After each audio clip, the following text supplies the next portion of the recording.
One sunny day, Drew pays his brother Stu a visit to help him and his wife Dee Dee prepare their tax returns. Tagging along is his daughter Angelica. As Drew comes up to the door and sounds the home's traditional trademarked door buzzer, we see that it's oddly covered from top to toe in bandages, looking a little like an Egyptian mummy. Stu answers the door and asks his brother what happened. Drew replies as he lovingly pats his daughter, who we see is dressed like a doctor, wearing a toy stethoscope and carrying a toy doctor's bag, on the head. Oh, nothing. My little girl here couldn't fix right up. He further explains to his brother, whispering under the tone of his voice, that his daughter had been watching a medical TV series called Binks McGill, Preteen Brain Surgeon, and it's inspired her to become a doctor. Drew was apparently playing doctor with his daughter earlier. Angelica then interjects as she holds up her beloved Cynthia doll, which is also covered from top to toe in bandages. Cynthia had an accident, but I cured her. And they all walk into the house, and Drew adds in, I think she's got an aptitude for healing. They take Angelica to the backyard where her baby cousin Tommy and their friends Chuckie, Phil, and Lil are playing on the lawn with a ball. As Angelica walks over to join them, Drew removes the bandages and asks his brother where his wife is, pointing out that he had promised her he'd come over to help prepare their taxes.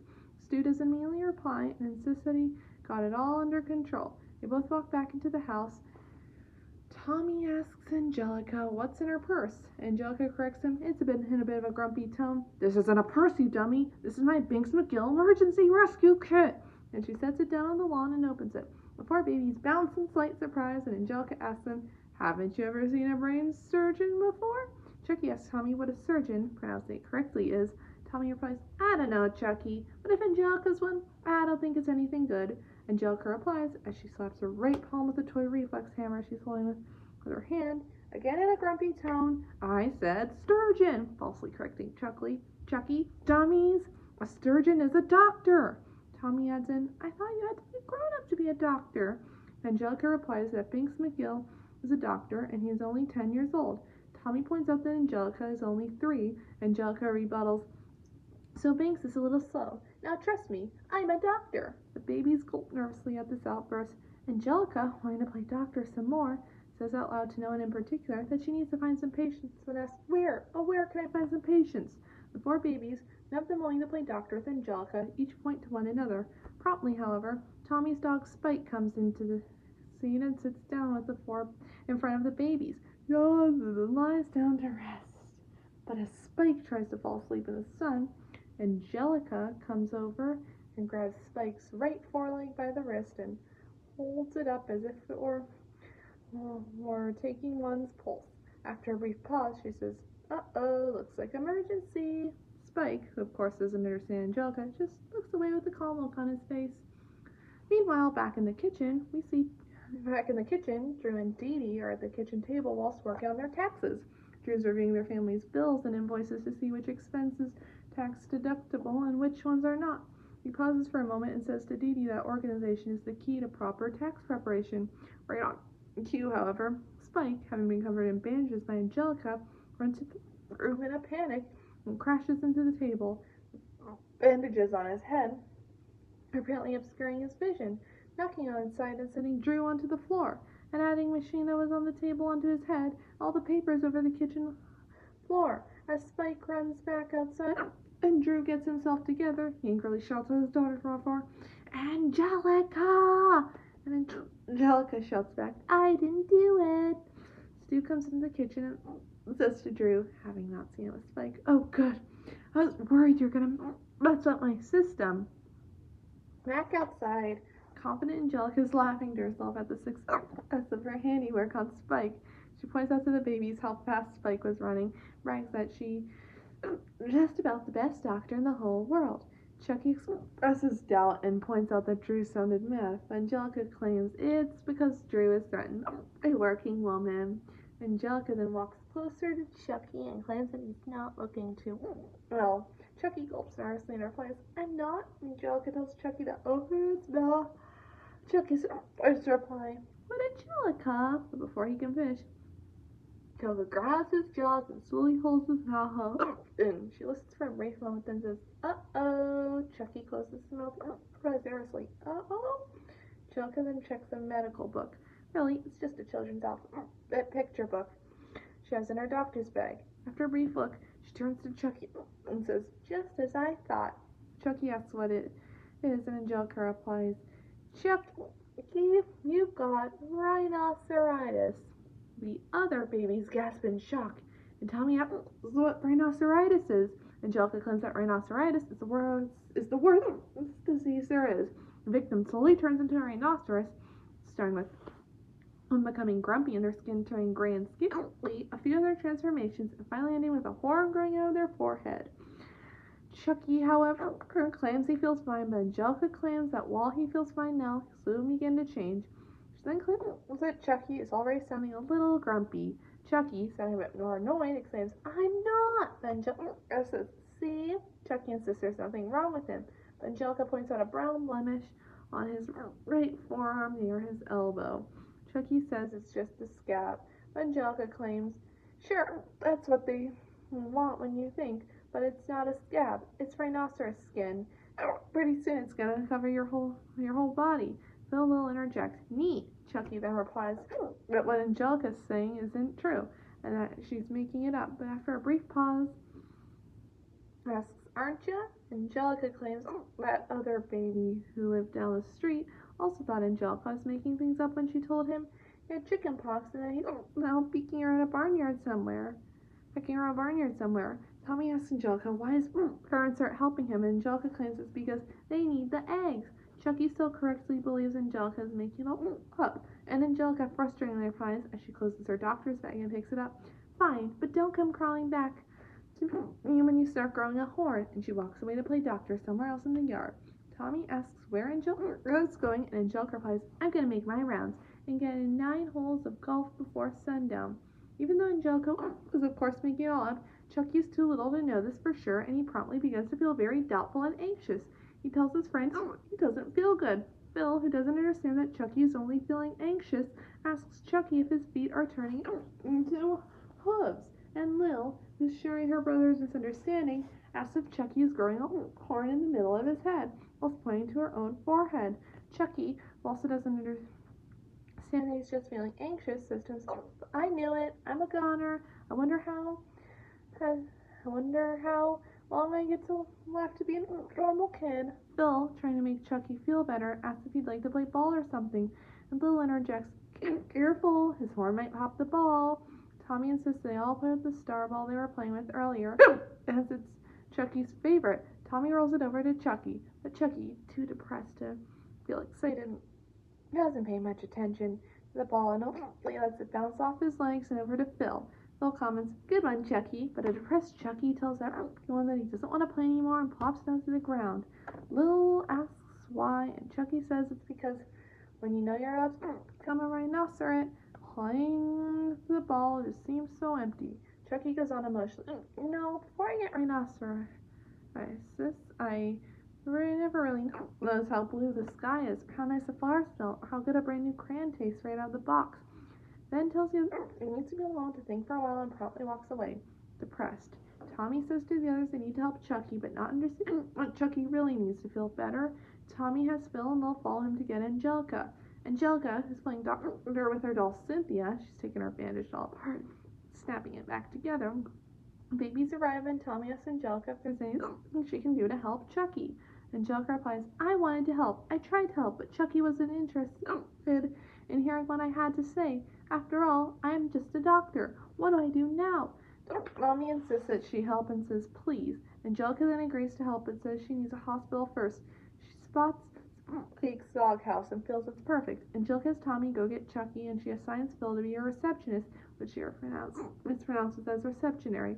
Phil asks what a receptionary is, and Angelica explains, you make sure people don't bother me, and before you let anybody in to see me, you gotta ask, how will you be paying your bill?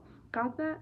Lil then asks what she gets to do, and Angelica assigns her to be her nurse and explains that she gets to help examine Chuckie. Angelica then digs through her doctor's bag to get a few things. As she digs its contents out, it's filled with more kinds of toys than just pretend doctor's instruments. And she says to Lil that she needs a box of cookies, about 100 Band-Aids, some water, and a helicopter. Lil asks where she's supposed to get a box of cookies, and Angelica replies, that's okay. Sometimes Binks McGill doesn't have everything he needs either. Just keep your eyes open. Lil holds both her eyes wide open by encircling them with the sides of both her thumbs and index fingers. Then she comments to herself, "Boy, this is easier than I thought." Tommy then walks back with Chuckie in tow, and they stop in front of Angelica, Phil, and Lil. Phil, after a physical reminder from Angelica, asks Chuckie how he'd be paying his bill.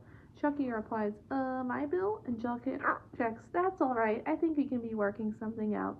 She then tells Chuckie that they first need to run some tests, and Chuckie rebuttals, "Tests? What kind of tests?" A little later on, Tommy paces the ground outside of the doghouse, where Angelica and Lil are examining Chuckie. Inside the doghouse, Chuckie is lying on his back, and Angelica is shining a flashlight on his face. Angelica, asks Lil instead of Chuckie if she can see it. Lil, of course, replies no, and Angelica feels this is a bad sign. Tommy then comes over and peeks inside. Angelica tells him, "Hey, no visitors in this examining room." Tommy dashes away, and Angelica and Lil continue. Angelica then asks Chuckie how many fingers she's holding up, and Chuckie replies that he doesn't know, as he doesn't know how to count. Angelica replies, and she and Lil shake their heads. Neither do rhinoceroses. Back outside, both Tommy and Phil are pacing the ground, and back inside, Angelica is listening to Chuckie's insides with her toy stethoscope. She comments that it doesn't sound good. Back outside, Spike has joined Tommy and Phil in pacing the ground. Cutting back inside, Angelica produces the toy reflex hammer from earlier, and Chuckie asks her what she's going to do with it. Angelica replies she's going to test Chuckie's reflections. She taps Chuckie's left leg with the hammer and asks if it hurts. Chuckie replies no. She then taps it again and asks him if it hurts, and Chuckie again replies no. Then Angelica plays a cruel joke on Chuckie by hitting his leg as hard as she can.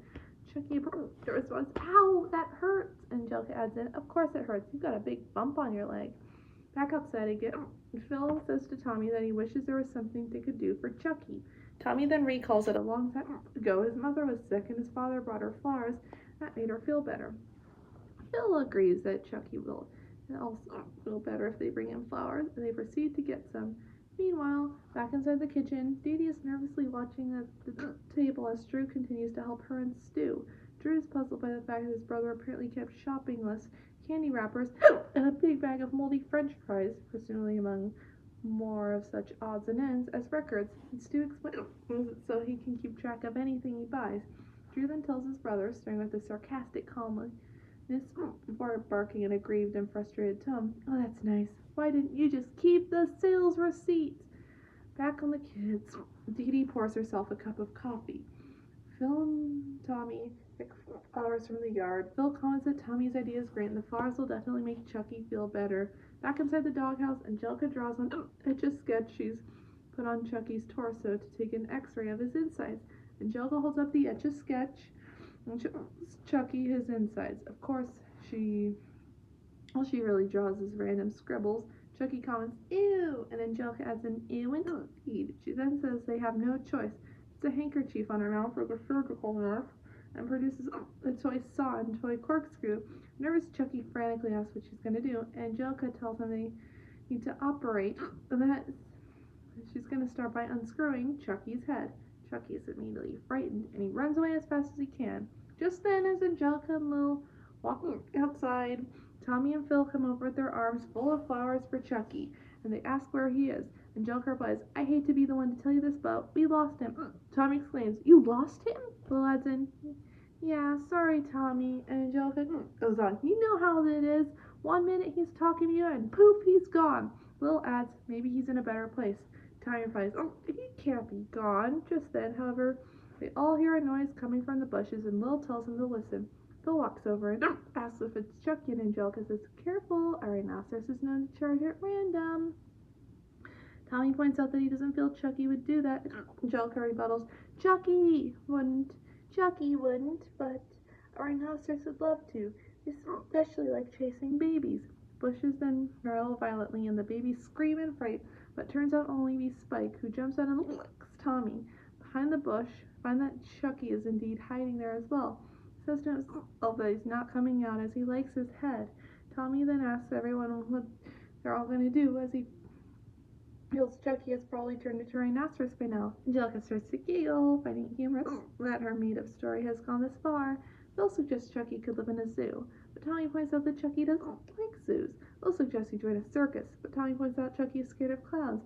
Phil then suggests Chuckie move to the jungle, and Tommy feels this might work. Unable to contain herself any longer, Angelica laughs out loud, and the baby asks her what's so funny. Angelica replies, "You babies are dumb. You don't really think Chuckie has a rhinoceritis, do you?" Tommy replies they do, and as Angelica said so. Angelica confesses she did, in fact, make the whole thing up, claiming it was just a practice, adding that all doctors gotta practice, you know. Across, Tommy then scolds Angelica for picking on Chuckie, when how easily scared he is, and orders her to tell Chuckie he won't turn into a rhinoceros. Angelica tells Tommy to keep his diaper on. She'll tell him if she can find him. Just then, however, the whole hear a strange noise coming from the bushes.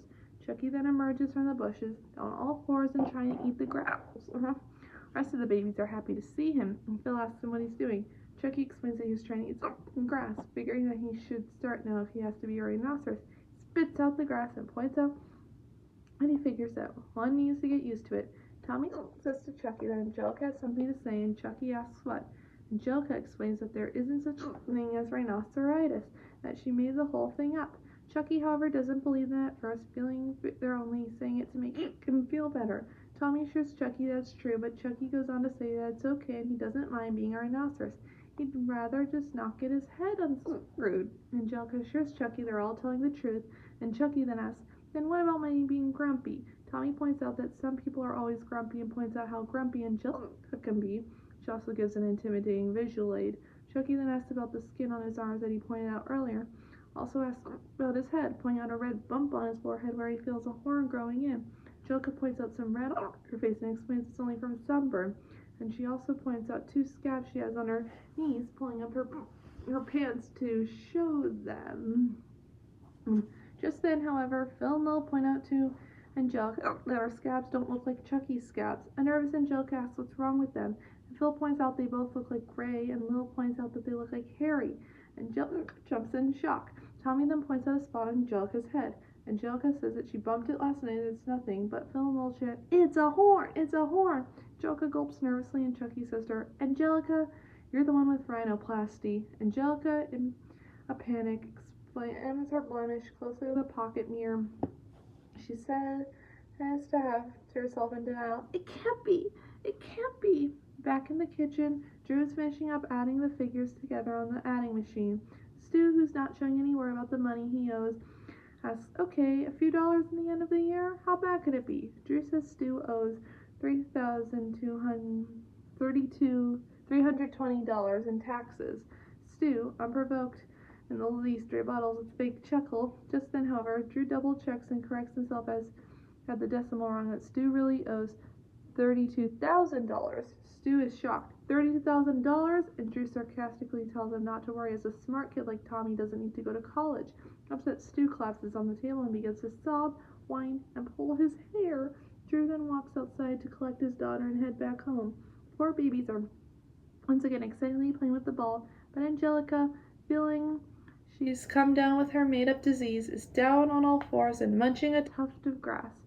Drew asks her why she's eating grass, and Angelica replies, "Careful, Daddy, the rhinoceros is known to charge at random." She goes back to munching.